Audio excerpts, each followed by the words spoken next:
This is the Horse Radio Network. This is episode 903 of Horse Tip Daily. A different horse tip, a different equine topic, a different equestrian expert every day. Horse Tip Daily brings the world of equine knowledge to you, one day at a time.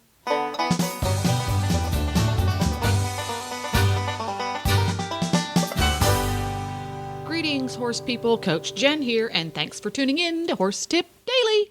Today, Melissa Allen joins the Dressage Radio Show crew for a chat about what forward really means and whether or not your horse is connected. And yes, horses at every level need to have connection. And we'll get right to it after this message from EquestrianCollections.com. Hi, Glenn here with the Horse Radio Network, and it is getting to that time of the year when we start doing certain products from Equestrian Collections, and we have one of those products with Debbie this week. Yeah, this week I'm featuring the Parrot heated hoses. Now, I really like winter. I like the cold, but I really, really hate to have to worry about hoses in the I know, cold. what a pain. Oh, and you have to pull them out down the hill, be sure they drain, blah, blah, blah. This is perfect. It's a heated hose. And what it is there's a piece of that plugs in to an outlet, and the outlet can be that piece that goes to the outlet is 6 foot long, so it doesn't have to be in your wash stall. If that's where you do your hoses to fill outside tanks and things like that. And it is we have them in three sizes. We have 12 foot, 25 foot, and 100 foot. So that should take care of any barn it is that you have. It's tested down to 42 degrees Fahrenheit below zero. So, and it's grounded. This is something that you just heat it in, you plug it in, and within just a few minutes, less than 30 minutes, everything should thaw out, and you should have a hose all winter long to fill up your outside tanks. Or I have a friend who, does buckets inside the stall, and you can get a long enough one and fill up your buckets in your stall.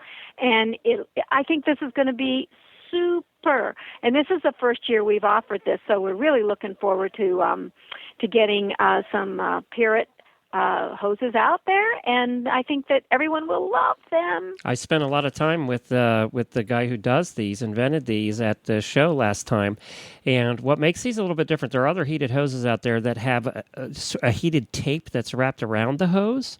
Mm-hmm. This is completely different than that in that the heating element is embedded into the hose material.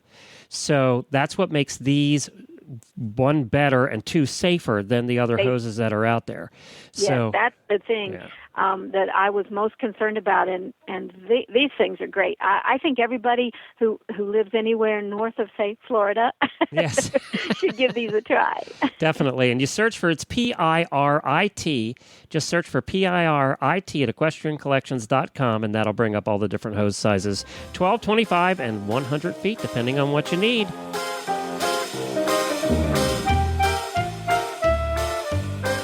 Well, Melissa, start with our trainer tip of the evening. I'm looking forward to it. Well, my trainer tip of the evening is for adult amateurs to really understand what connection means. And by that I mean when you hear your instructor say more forward, forward's a direction. The direction is going in that direction forward, not backwards. It doesn't really explain what it means to have a horse connected. And so my tip would be for everybody to understand that connection comes from the activity of the hind leg over the back, down the base of the neck to your hand. And by that I mean that there's really more activity in the hind leg rather than just going in a quote-unquote forward direction. In other words, you could take 10 steps forward, or you could take 20 steps forward for an active hind leg versus just a more lazy leg, per se, in a forward direction. So I want to be able to explain to people how you can really activate your horse in the hind leg, and that helps create the connection to a nice soft hand. And we say that, but the hand also needs to be elastic. It's a give and take with the mouth of the horse. So it's more of, you think, more of an alive connection rather than just a dull connection or one that's not even there. like the conversation we're having. You talk, I talk. The same goes for the bit ring. It's not one person doing all the talking, and it's not dead silence either. Yeah. So kind of going along those lines, so everybody kind of gets a mental picture in their mind. And I always tell my students it's kind of like a bouncing ball that's going in a forward direction, rather than a moped that's stuck in the dirt going down in the same direction. No, I think that's Okay, great. Melissa, can you describe some exercises and some stuff that will help people with creating this connection? Absolutely. What I have a lot of my students do to be able to feel it is on a 20-meter circle, really being able to feel that your inside leg is on the horse at the girth, and really feeling that the forward connection from the active hind leg goes to the outside rein. And the inside rein is simply there for suppling and bending, but the outside rein's job is to tell the horse how long of a frame the rider wants him in, as well as helping control the outside shoulder so that when you use your inside leg, the horse doesn't fall out the outside. Transitions on a 20-meter circle from trot to walk, making sure that the trot is with a purpose, that you're trotting for a reason, and that it comes into a nice walk transition that's crisp and clean and active at the same time. The walk has to have a purpose, that you're going somewhere. And doing walk-trot transitions helps a lot, doing trot-halt transitions, so that you really are able to ask the horse to step under with his hind leg, and then a crisp transition out of that to trot. So nothing is ever lazy. Then there's no hesitation. When you put your leg on, the horse has to react and must react in a forward manner to really get the crispness of the hind legs that we're looking for. Another exercise is shoulder in to a walk or halt, maintaining the shoulder in position back to the trot.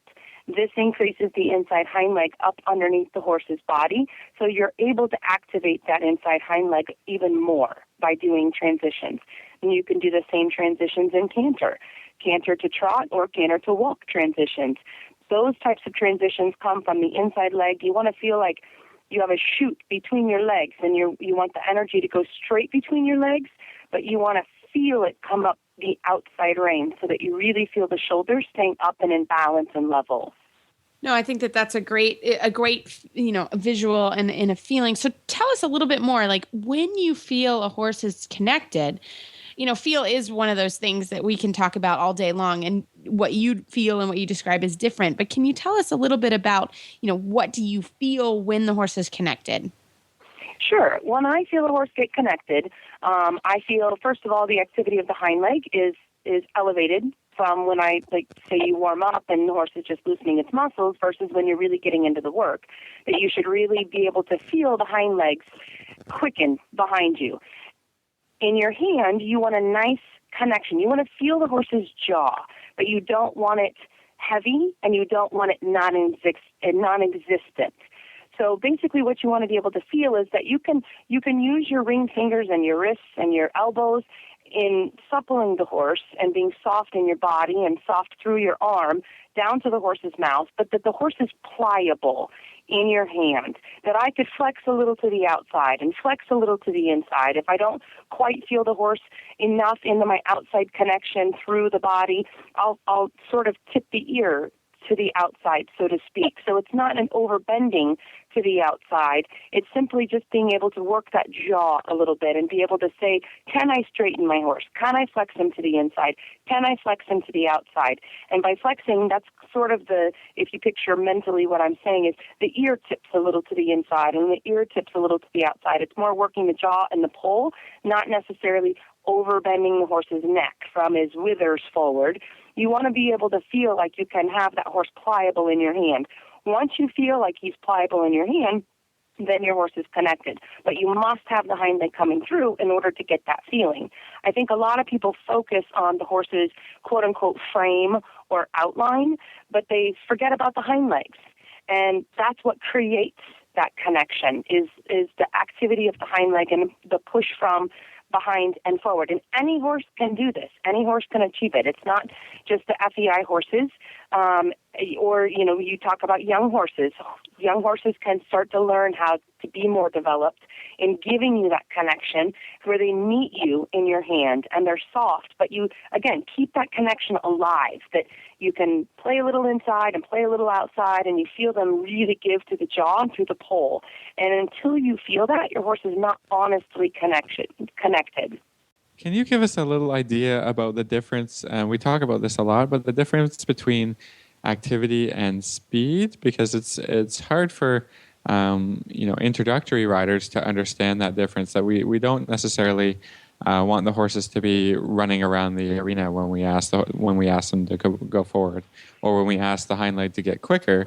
It's again, there can be a lot of problems with horses that are rushing around. Maybe you could talk about that for us a little bit. Sure, absolutely. The biggest difference for me in tempo versus activity is the fact that the horse in a quicker tempo. If I can rewind back to the steps. You can walk 10 steps in a line, or you can walk 30 steps in a line. The activity comes from the bending of the joints. So if you have a horse that's going to be fast in the tempo and they're just moving their legs kind of up and down like a sewing machine, you're going to have a faster tempo than you would with a horse that has a more active leg and really comes underneath itself and pushing. And I when I picture an active leg, I picture the thrust of the hind leg and the push forward to the hand. And when you have a quicker tempo and a trot per se, but they're still slow and they're not really coming under and their pelvis hasn't rotated under, they're not pushing forward, that's when you get more of an up and down movement with the leg. And I've seen a lot of horses that have a lot of activity up and down, but they're not really coming under. And there's a big difference there, because up and down doesn't necessarily mean more ground cover. And so when I think of an active leg, you do have more ground cover. Now, saying that again, I'm going to increase the tempo on a horse, say, that's doing a canter pirouette. I want the canter hind legs to be quicker in tempo, but they still have to have the sit. They still have to have the active hind leg. It's just where you're putting them, for me, in that type of situation that makes the difference. Can you maybe describe any training tips for getting activity instead of speed or instead of faster tempo? When we talk about, I think this is really important for training level and first level horses to understand that, because I think we can all make horses a little bit fast and a little bit nervous, but that's not necessarily showing a lot of carrying power, or it's not helping the horse to understand to put the weight on the hind leg. Is there anything that you use for your own training that helps with that? I do a lot of lateral work. When I have a horse that has a tendency to be faster, I usually 9.9 times out of 10 find that there is tension, and the tension is what causes a lot of the tightness in the back, which prohibits the horse from being able to come under and take a longer step. So a lot of lateral work, and I lateral work like leg yields, shoulder ends, head to the wall leg yields, anything that's going to help the horse cross its back legs, be able to really swing through the pelvis. When you picture a leg yield, the shallow leg yields, some people get from point A to point B, but they're doing it very quickly, and the horse never does cross its legs. Take that back to the walk and make the walk leg yield really feeling like you can cross that inside hind leg over the outside hind leg, so that you start teaching the horse to become laterally supple. When you're able to have a horse that's laterally supple, you can put the leg wherever you want it. And I think a lot of times when you have tension in the back, that lateral suppleness really comes through, and it really teaches the horse that it can move in a different way. It can be soft to the body. And like I said, normally when I have a horse that's tight in the back, you have the faster tempo, you have the running, the racing. So you want to create horses that have a natural tendency or that come from tension to move that way. You want to be able to teach them a different way of moving. In other words, you want to be able to say you can move bigger through your body and step more under through your body. And I do that with doing lateral exercises.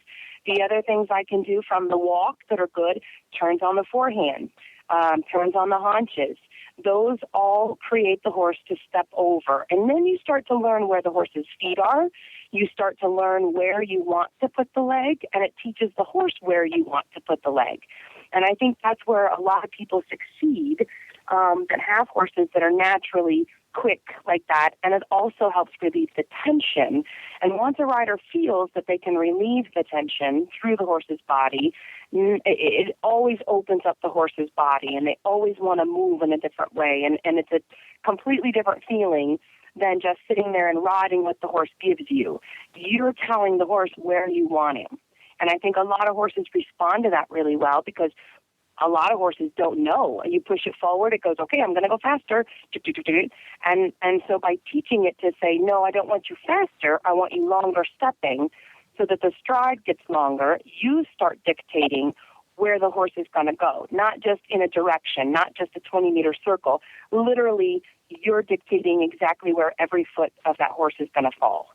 To say those are really good points. And I think, when you're teaching lateral work, a lot of riders that have a little bit of trouble with contact and connection, where this kind of conversation started, I just wanted to kind of bring it back to that, is that, a lot of times you have to ask the horse to wait to go a little bit sideways, or, a little bit in the leg yield or the shoulder in. And that helps the rider understand that a little bit of contact, can help the horse to understand and help the rider to direct the horse where they want it to go. So I'm glad you brought up the point about doing that lateral work, because lateral work, you have to kind of steer a little bit more. You're not necessarily pointing the nose where you want it to go, but really just create a little bit of resistance to help the horse understand. Just don't get faster off the leg, but go, a little sideways, a little bit over here or a little bit over there. And through that, I think they can really learn to bend and use your bodies and all those great points that you were talking about. So I just wanted to kind of add my 2 cents to that.